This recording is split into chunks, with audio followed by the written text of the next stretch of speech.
everybody, welcome back to Pens and Tea. My name is Carrie, and today, this is the third time I'm trying to do this intro, because last time I didn't hit the record button, and the time before that my microphone wasn't plugged in. But that aside, it is going to be a very special video for two reasons. The first is that I'm using a fountain pen that I have not inked up, used, or even really thought about very much in literal years. And two, because I get to drop a little teaser, a little appetizer, teaser trailer, not even a full trailer, but a teaser trailer of an announcement that if you watch Monday's video, that's right, I'm going to make you wait until Monday. I have an announcement for you guys that will pertain to what the course of next week is going to look like. And I'm hoping you guys like it, because if you do, then I'm going to carry on. I have plans to carry on, but if you hate it, then obviously I'm not going to do that. So definitely watch Monday's video, and you'll have to let me know, should I do it? Teasers, I love it. But today is a very interesting day, because if you watched last video I posted, I'm 99% sure it was last video that I posted when I talked about like a really difficult question to answer. I was talking about my pen collection and what I should, shouldn't, can, can't, whatever count as part of my collection. And then I showed you guys some of the pens that I actually have set aside for sale that I haven't listed or anything like that. I plan on it probably within 4 to 5 weeks. But one of those pens, while I was showing them to you, I was like, I wonder. Because I loved this pen. I loved it very, very much. And it was actually one of the pens that was loaned to me, by a friend. I loved it. I missed it while it was gone when I returned it, and then I ended up buying my own.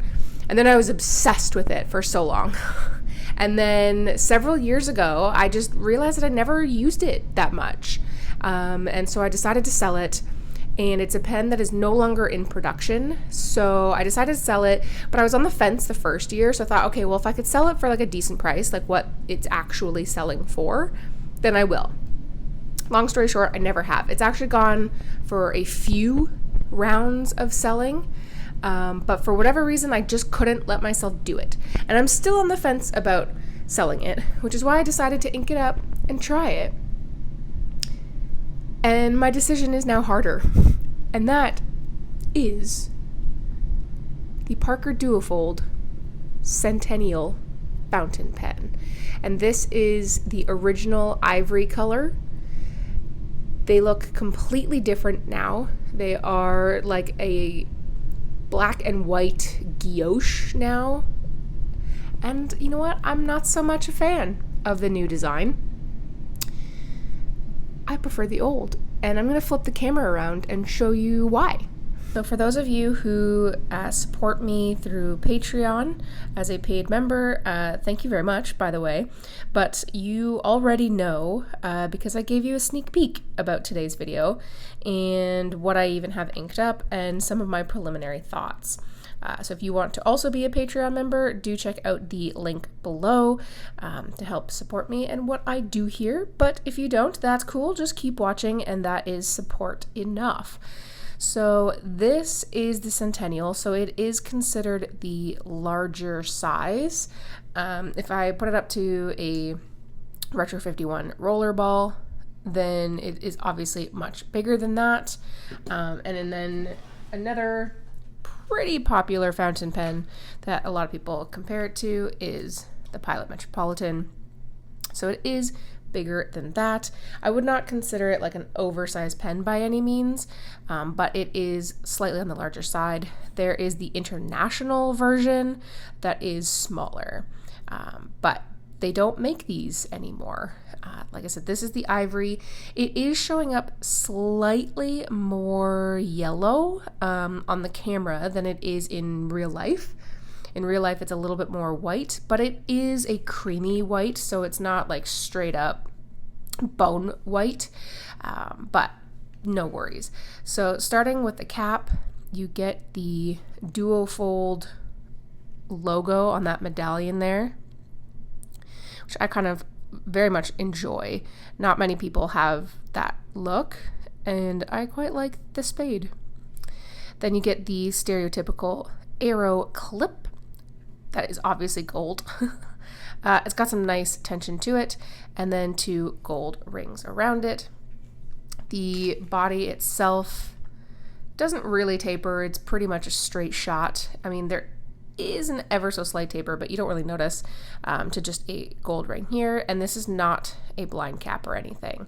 This is a cartridge converter pen.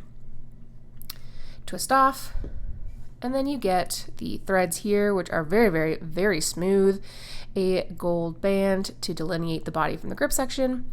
A small grip section, but enough. And then it does flare out to a gold band here. Now, I will say when I last inked this up, you do have to pay a little bit of attention to getting the ink from out of this little spot here, like in between this gold band and the grip section, just so it doesn't get on your fingers. But every time you wash the pen, it'll be no problem. You get a plastic feed with a unique breather hole design, and then M for medium. And then you get the gorgeous nib design. Again, this is the older design. They have slightly changed it now. It is a 2-toned, so gold and silver looking, but it is an 18 karat gold nib. It has that spade on it, dual-fold Parker, and then the gold markings. It is a proprietary cartridge converter fountain pen. So you have metal threads on the inside with their version of the cartridge that says Parker on it. And it's cute. And then just nothing in the barrel.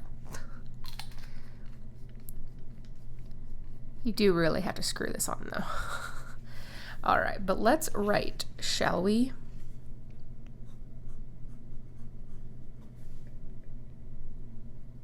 If my camera will focus, there we go.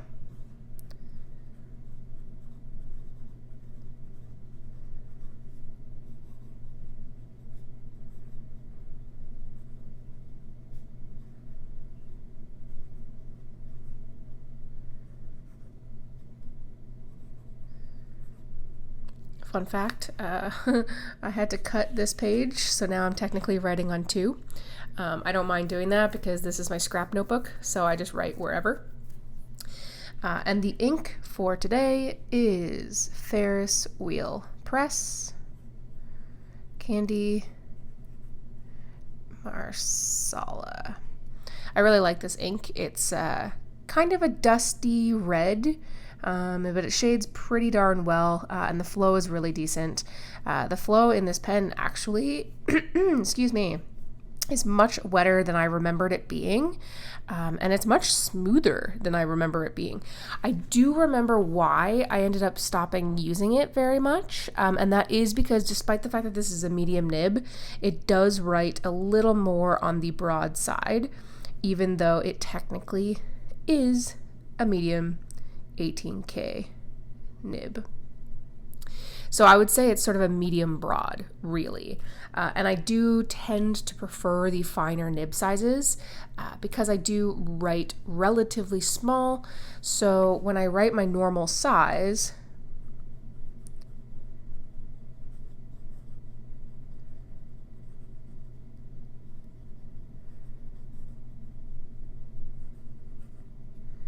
it does get a little bit cramped. So you get the delineation with the hello, but with the F you lose it. With the E you lose it barely in that D. So I really have to pay attention, and you lose that a little bit. Reverse writing is extraordinarily pleasant. It is very, very smooth, and you definitely go down to what I would say an extra fine. And it's very, very smooth. Obviously you lose a lot of wetness, but it's really nice. I don't remember ever having any hard starts, skips, any problem with this nib. And from the 2 days that I've had this inked up and using it almost exclusively, I definitely have not seen any of those issues either. So honestly, like when I said I'm still on the fence and I don't know what to do, it's because I liked this pen way better than I even remember. And I guess because I haven't used it in multiple years, like 2 years would be the soonest that I've used this. I think honestly it's been closer to 3. And I guess I forgot how gorgeous of a writer this actually is. And the sole reason why I don't use it very much is just because it's a little too broad for my everyday writing. And I typically don't use fountain pens that often outside of journaling. And in journaling, I use my everyday writing. So that's why I remember not using this very much and deciding to actually end up selling it. But it's just so gorgeous. And I love this sound. Like, I'm going to put it closer to the mic.